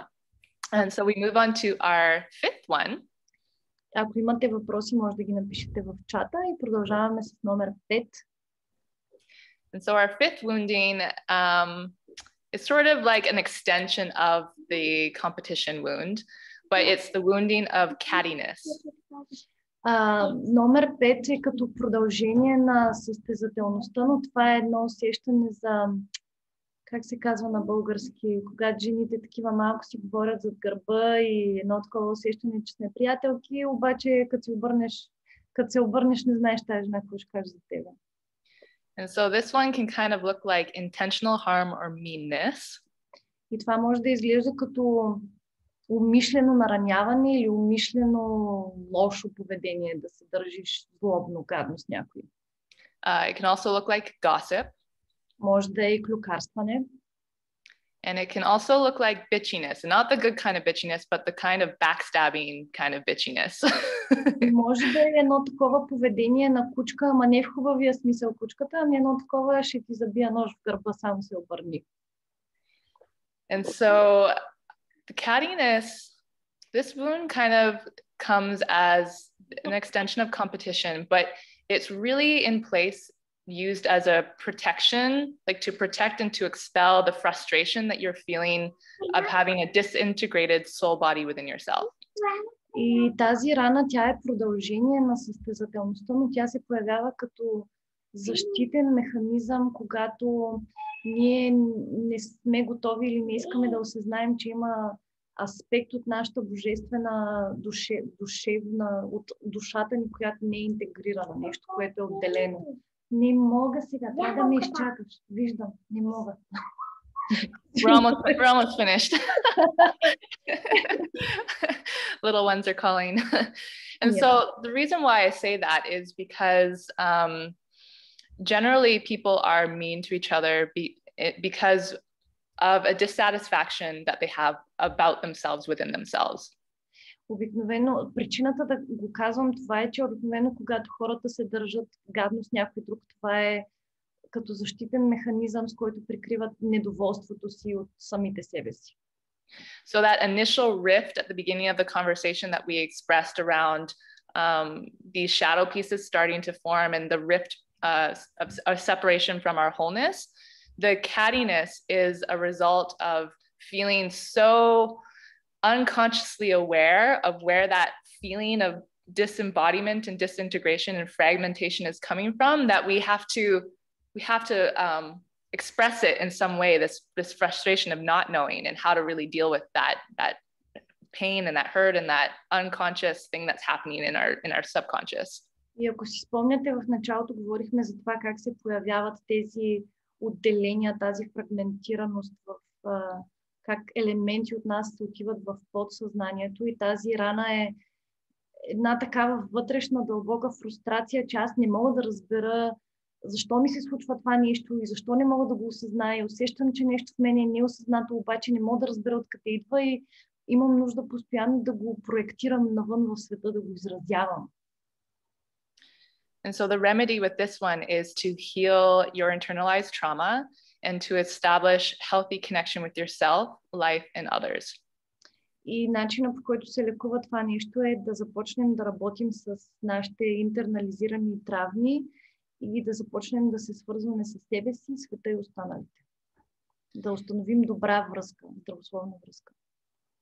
So at the heart of this, it really comes down to self-responsibility and remembering to return back to the true aspects of your divine feminine consciousness within your own true nature. В сърцевината си това означава да поема отговорност за себе си, за всичко, което преживявам и отново да се връщам към божествената си женска природа. And so once you recognize that nothing else ultimately really matters in this life aside from our own wholeness and recognizing and the wholeness of others, we become medicine for the world by stepping in, reclaiming that, and really bringing that aspect of healing our own trauma and separation and being that for ourselves and other people. Всъщност лечението на травмата означава да си връщаме тези откъснати фрагменти и да встъпваме все повече към оцелостяването. И когато разберем, че в нашия свят няма нищо по-важно от собствената ни цялост и от целостта на другите, ние ставаме медицина за света и с присъствието си можем да подпомагаме оцелостяването на другите хора около нас.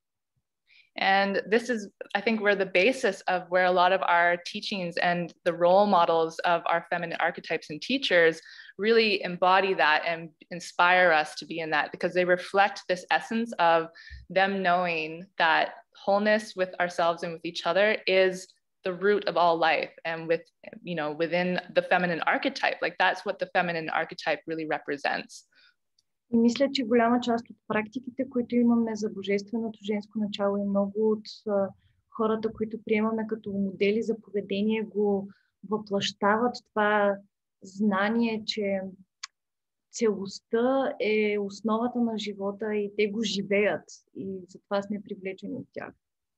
So when we recognize that, all the gossip kind of just doesn't seem important anymore. It's like everything that we are doing from our pain is just, we recognize that actually this is not in service at all. And if I'm going to heal my own internal wholeness and actually thrive in my life, I need to get beyond the minuscule things that I'm doing around creating harm and gossip and backstabbing and, you know, talking behind other people's back. And I gotta like look at the meta picture of it all and actually embody something even more that's more meaningful and valuable.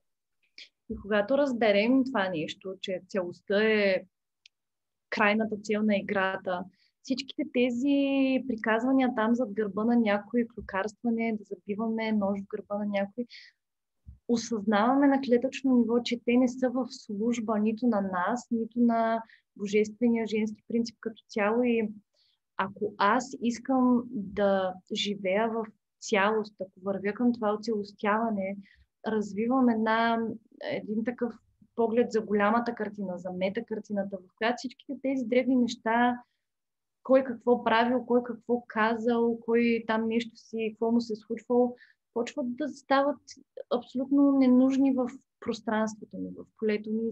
Започвам да въплъщавам други концепции, друга енергия.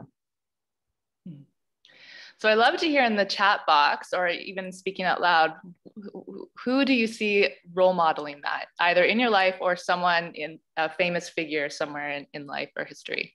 Ще се радвам да ви чуя, да споделите или да кажете или в чата, дали се сещате за хора, които го въплъщават това нещо, които го живеят.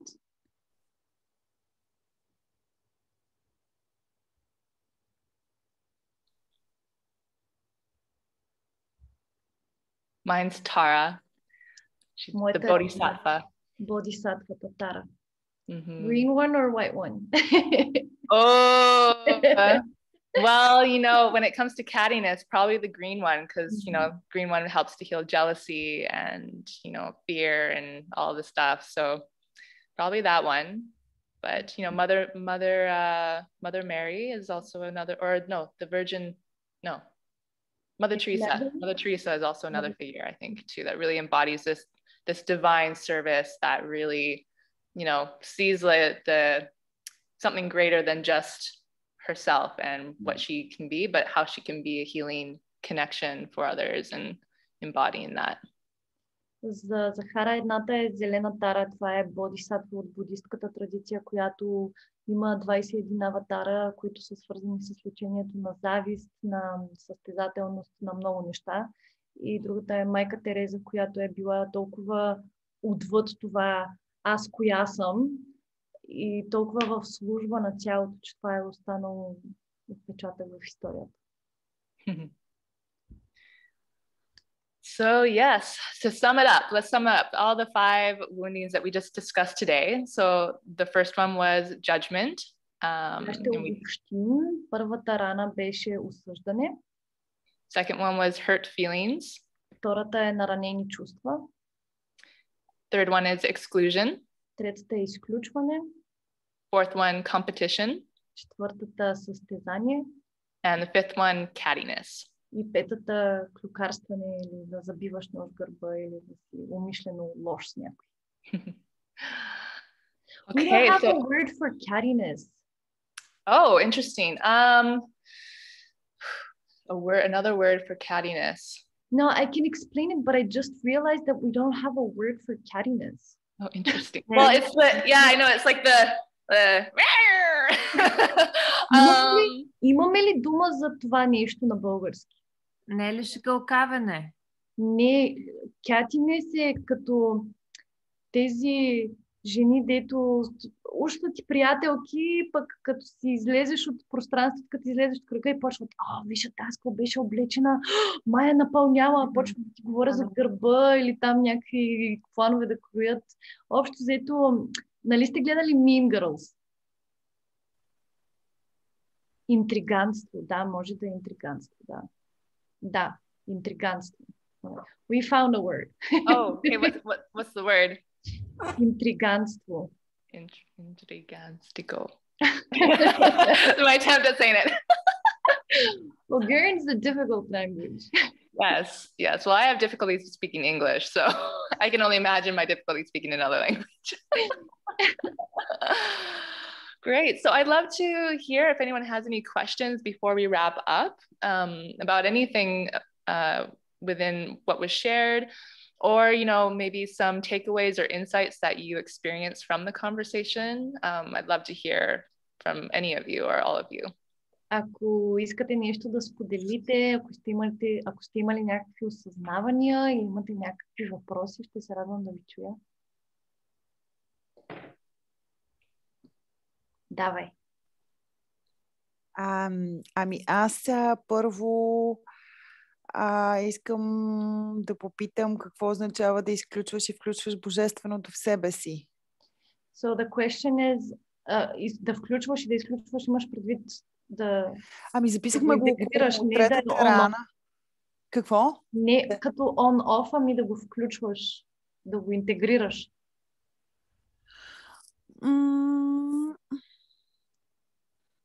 Не знам дали разбирам. Като казваш да включвам и да изключвам, като с копче да on и off ли имаш предвид или да го... Предполагам, че за това става дума. Около третата рана, около exclusion се върти всъщност. So what does it mean to exclude and include the divine in you? Good question. Yeah, so I think there's aspects of what we consider to be aspects of the divine feminine. So whether that's sensuality, love,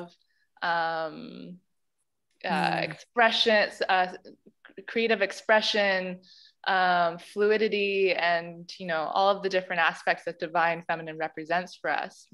And sometimes what happens is in our life circumstances, we get into these patterns of holding and behaviors that where we don't tend to these things in our life. And sorry. No, go ahead.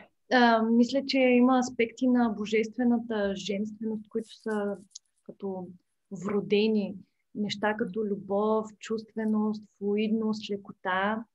И всички ние ги носим, обаче понякога развиваме модели на поведение, които ни отдалечават от тях и ние забравяме, че ги носим и забравяме да се грижим за тях. And so when we get into these patterns where we're not tending to these aspects within ourselves, we actually exile ourselves from these qualities that we get to experience in our own divine nature. И когато не се грижим, когато не се свързваме с тези неща, когато забравяме, че те са ни вродени, ги изключваме се от тях и ние ги изключваме вътрешно от себе си.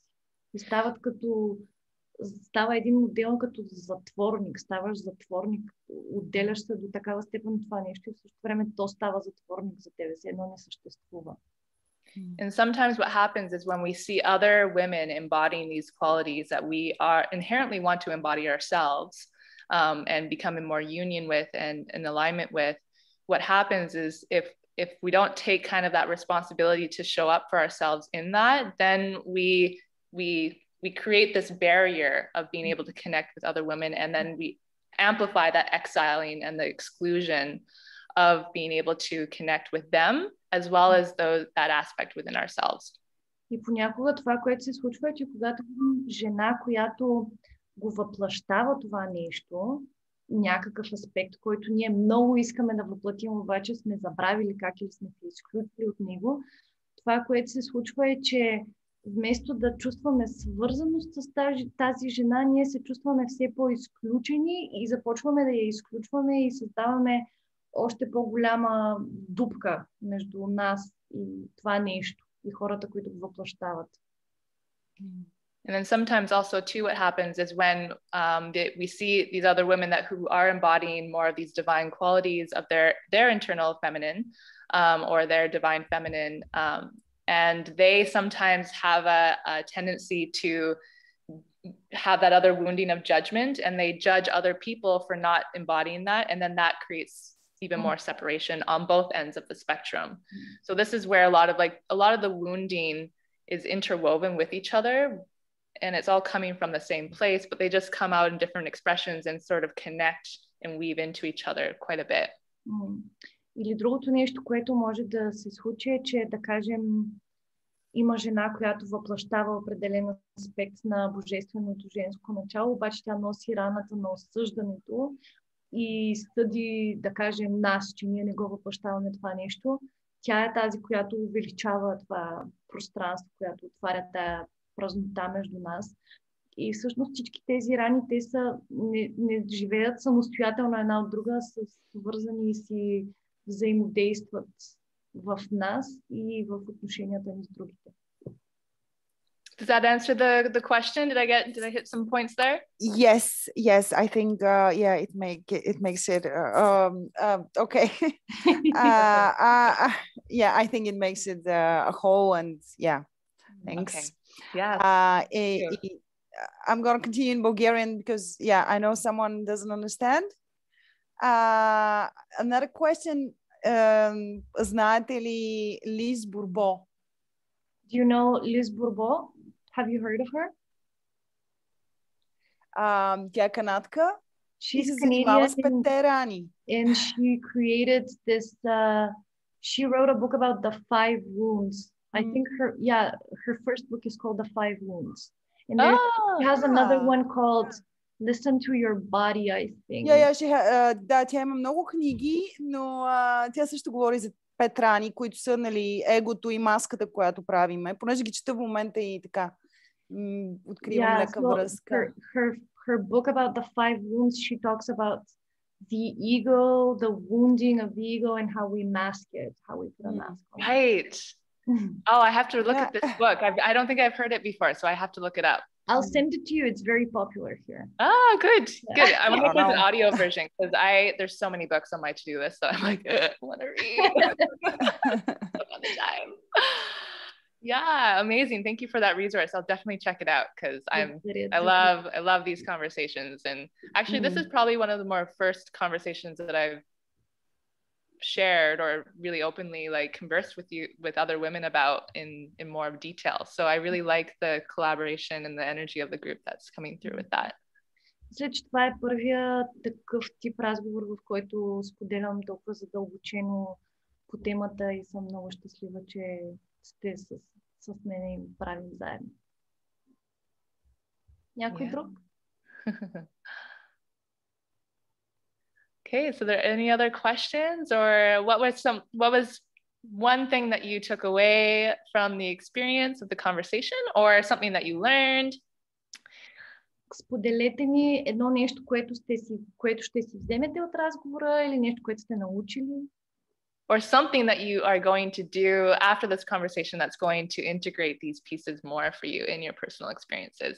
Или нещо, което ще направите, което ще интегрира тези разговора по-дълбоко за вас в ежедневието. Коя от вас ще си прави списък с нещата, които я правят специална и уникална? I asked which one of them will make a list of why she's unique and special. Yay! Yay! Мисля, че всяка от нас ще направи по един списък. I think each one of us will make a list. Да. Yes. Да, Good. всеки ден, всяка сутрин като тикнато на хладилника, като бележка такова. I'll stick it to the fridge so I can look at it every morning. Yes. Oh, so precious. I find it super funny how they integrate and interweave between each other, and especially that part of, oh, I'm not into competition with other women, but I'm going to judge all the women who are competing with each other because, yeah, I'm better than you. Yes, it comes through in so many of these layers, right? And yeah, it's all self-discovery, and we can, whatever, is mentioned in the sharing too, like take what resonates and leave anything else on the table, because what really matters is your own innate wisdom and how you navigate your own personal experiences. And I hope that whatever was shared offers some sort of gold or like insight that will help you establish even more connection and love and safety and belonging with each other, and on the days to continue to come. Има много пластове и път наистина и процес на самонаблюдение, саморефлексия, и вземете си от този разговор, от това споделяне нещата, които ви резонират и което не е за вас, не иска, или може би по принцип просто го оставете, защото най-същественото е вроденото ни знание. И ние винаги знаем кое е най-добро за нас, и нещата, които не ни резонират, просто можем да ги оставим. Но се надяваме, че е имало нещо ценно за вас, което ще си вземете и сте си взели, което може да интегрирате в живия живот. Аз искам да кажа нещо, понеже в началото Захара Деви сподели за себе си, че нещо, което аз се припознах, това, че аз също имам много слаба комуникация с други жени и почти мога да кажа, че нямам приятелки, може би една или две на този етап. И някакси връзката ми с други жени някакси, не знам, не може да се, не просъществува. И пък и някакси усещам това нещо от другите момичета, като комуникирам, пък това се прави тук. И някакси едно такова отдръпване, и в същото време пък и аз не мога да се контактна с тях, да се конектна всъщност.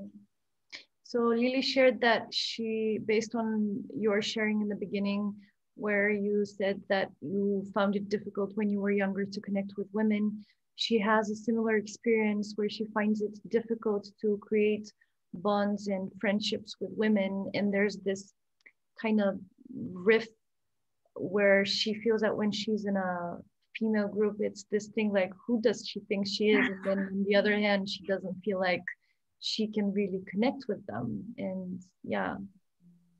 Oh, thank you so much for sharing, Lily. Oh, I'm holding you and that piece of you in my heart, and just wrapping her in a loving, cozy blanket, and just welcoming her into this space, and just, I trusting yourself, trusting that, maybe just learning to take one little step forward towards creating that connection, even if it requires a little effort on your end. Sometimes that, you know, whether that's the sharing a vulnerable conversation or reaching out and saying like, hey sister, I really love the way that you mentioned this or how you did this. Can you share with me how you did that? Or, you know, getting curious and learning to move beyond a little bit of the fear of that connection, and then trying to see where you can weave in what feels nourishing to receive. Това, което можеш да направиш, е дори да ти отнема малко усилия от твоя страна, да продължаваш да присъстваш за себе си, да се доверяваш на себе си, да се доверяваш на жените в живота ти и да си отворена, уязвима, да споделяш с други жени, когато усетиш, че нещо, което друга от нас прави, ти резонира, да помолиш тази жена да те научи или да ти сподели или да ти разкаже, да си любопитна, да си отворена за жените в живота ти. Thank you so much. You're so welcome. Thank you to everyone. I'm just so honored and elated to be welcomed into your experiences and into your homes and your hearts. So thank you so much for welcoming me. Много ви благодаря, че ме каните в кръга си, в пространството си, в домовете си. За мен е огромно удоволствие и чест да сме заедно.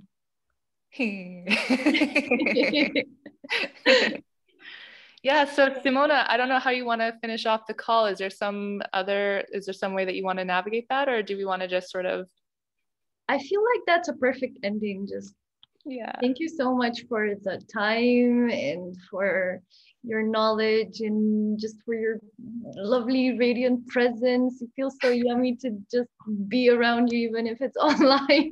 Yes. On the other end of the world. And okay, I have a logistics questions. Since we definitely cannot fit any of the topic in an hour, are you willing to do them in 2 hours from 10 till 12 a.m. your time? That's a good question. Can we check in on that this week? Because I know I went a little bit over time today, and you know, maybe some of the other topics I can shorten up what is shared as well, so it fits within an hour. So I apologize as well to anyone if it went over beyond the time that you were expecting. So hopefully there wasn't any important appointments that you needed to attend to. Надяваме се, че не сте изпуснали нищо важно. Аз мисля и, че времето се удължава и заради превода и освен това си позволяваме да говорим, така че може би това не е в нея, нали? Да. I don't think it's an issue with you. It's just the translation makes the process longer and sharing, translating everything. Well, we'll figure out something. You know, it might alternate between an hour and 2 hours for the next couple webinars. So we'll just sort of, I guess maybe we can just all invite some patience and spaciousness to welcome that fluidity and flow within the conversation, if that feels good for everyone. Ако това работи за вас, просто ще ги оставим така и както се развият темите, както се разгърнат, знаете, че има записи, така че ако се почувствате уморени или има нещо друго, което искате да направите или ви се случва нещо друго, аз ще ви пращам записите на следващия ден, така че дори да трябва да се тръгнете по-рано или да се включите по-късно. Добре дошли сте, както дойде, да течем в това пространство заедно. Yeah, and also too, it's recorded as well. So I think if anyone needs to leave sooner, that they can always catch the end of the recording too, and then send in their questions or insights after they've listened to it. And we could always, I don't know, Simona, you could probably answer it in your private Facebook group. If that works for people too, recordings available. Това работи ли за вас? Как ви се струва? Да го оставим така както е, просто ако нещата се удължават, ако имате нужда да си тръгнете и си тръгвате, да? Окей. Също ако имате въпроси, сега след като обсъдихме темата, добре дошли сте да ми ги пращате на мен. Аз ще ги препратя на Захара. Ще ви отговорим. Ако имате въпроси по следващите 2 теми, следващата събота ще говорим за self-sourcing, самозахранването и за удоволствието. И последната ни тема е за финансите, за божественото изобилие и за материализъм. Как се материализира това божествено изобилие. Така че ако имате въпроси по следващите теми, сте добре дошли да ми пишете на мен, където и да е, аз ще ги дам на Захара. И за нас това е много ценна обратна връзка и ни дава насока, защото всички тези теми са много големи, много широки, много всеобхватни. Така че ако имате нещо конкретно, което ви интересува, това може на нас да ни даде насока на къде да отиде разговора. Beautiful. Yay. Okay. So I am so looking forward to seeing you all next weekend. Yeah. And I think this is our time. Thank you so much. Thank you, beloveds. And I look forward to staying in touch and being connected. Thank you so much. Bye-bye. Bye. Bye. Желая ви прекрасна вечер на всички и Мерси, благодаря Мончи. ви за търпението и записа ще ви дойде утре. Супер. Когато дойде. Уникални теми. Много хубави. Да, и на мен много ми харесват. Много се радвам. Благодаря ви. Отиваме да спим. Лека нощ. Лека нощ. Лека. Райна, ела да кажеш лека нощ. Ей, къде е моята прекрасна приятелка? Райнето. Райна, Ей, Райна, здравей! Много си хубава. Лека, ще кажеш лека нощ. Айде, чао ви! Лека нощ. Лека нощ. Лека нощ.